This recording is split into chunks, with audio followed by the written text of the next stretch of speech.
மடப்புரம் காவலாளி அஜித்குமார் மரண வழக்கில் முக்கிய சாட்சியான நிகிதா கிட்ட சிபிஐ அதிகாரிகள் 3.5 மணி நேரம் தீவிர விசாரணை நடத்தியிருக்கிறாங்க. அடுக்கடுக்காக கேட்கப்பட்ட கேள்விகளுக்கு விடை கிடைக்குமா? காவலாளி அஜித்குமார் கொலை வழக்கு கடந்த சில நாட்களாக தமிழகத்தை ஸ்தம்பிக்க செய்த ஒரு பகீர் சம்பவம்.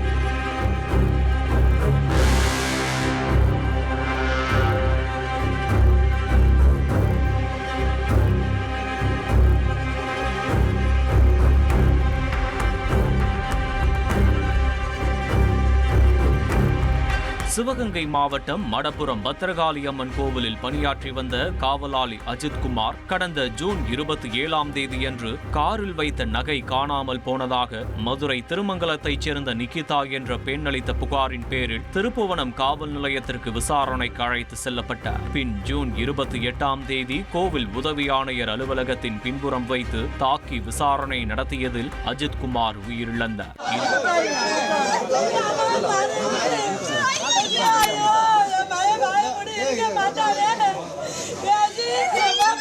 இந்த வழக்கு கொலை வழக்காக பதிவு செய்யப்பட்டு தனிப்படை காவலர்கள் 5 பேர் கைது செய்யப்பட்டு மதுரை மத்திய சிறையில் அடைக்கப்பட்டனர். இதனையடுத்து இந்த வழக்கானது சிபிஐ விசாரணைக்கு மாற்றப்பட்டு டிஎஸ்பி மோஹித்குமார் தலைமையிலான குழு விசாரணை களத்தில் இறங்கியது. அஜித்குமாருடன் விசாரணைக்காக அழைத்து செல்லப்பட்ட சக ஊழியர்கள் மற்றும் நெருங்கிய நண்பர்களான ஆட்டோ ஓட்டுநர் அருண்குமார், உதவி ஆணையரின் ஓட்டுநர் கார்த்திக்வேல், பிரவீன்குமார், வினோத்குமார் மற்றும் நவீன்குமார் ஆகிய 5 பேரிடமும் விசாரணை மேற்கொண்டனர். இதன் தொடர்ச்சியாக அஜித்குமாரை விசாரணைக்காக அழைத்து செல்லப்பட்ட இடங்களுக்கு சென்று ரீக்ரியேஷன் செய்யப்படும் சம்பவம் குறித்து ஆதாரங்களை சேகரிக்கும் விசாரணையை மேற்கொண்டனர்.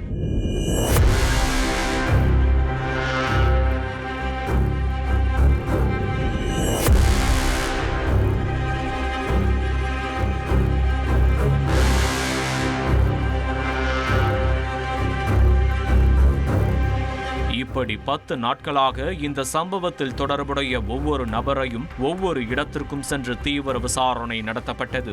இந்நிலையில் 11வது நாள் விசாரணையாக அஜித்குமார் கொலை வழக்கின் முக்கிய சாட்சியான மடப்புரம் கோவிலில் காரில் வைத்த நகை காணாமல் போனதாக புகாரளித்த கல்லூரி பேராசிரியை நிகிதா மற்றும் அவரது தாயார் சிவகாமி ஆகிய இருவரும் விசாரணைக்கு ஆஜராகினார்கள். டிஎஸ்பி மோஹித்குமார் தலைமையிலான சிபிஐ அதிகாரிகள் 3.5 மணி நேரம் அவர்களிடம் தீவிர விசாரணை நடத்தினார்கள். அதில் 27ஆம் தேதியன்று நிகிதா அவரது தாயாருடன் எங்கெங்கு சென்றார், மருத்துவமனைக்கு சென்றார்களா, நகையை எந்த இடத்தில் வைத்து கழற்றினார்கள், என்னென்ன வகையிலான நகைகள் இருந்தது, நகைக்கான ரசீது எங்கே, காருக்குள் நகை வைக்கப்பட்ட இடம் போன்ற புகாரின் உண்மைத்தன்மை குறித்த பல்வேறு கேள்விகள் கேட்கப்பட்டிருக்கிறது. மேலும் 27ஆம் தேதி கோவிலில் வைத்து அஜித்குமாரிடம் பேசினீர்களா, காலையில் கோவிலில் என்ன நடந்தது, மாலையில் திருப்புவனம் காவல் நிலையத்திற்கு அஜித்குமாரை அழைத்து சென்றபோது காவல் நிலையத்தில் நடந்தது என்ன மற்றும் இரவில் திருப்புவனம் காவல் நிலையத்தில் வீடியோ எடுத்தது குறித்தும் கேள்விகள் எழுப்பினார்கள். அது மட்டுமின்றி நிகிதாவின் செல்போனை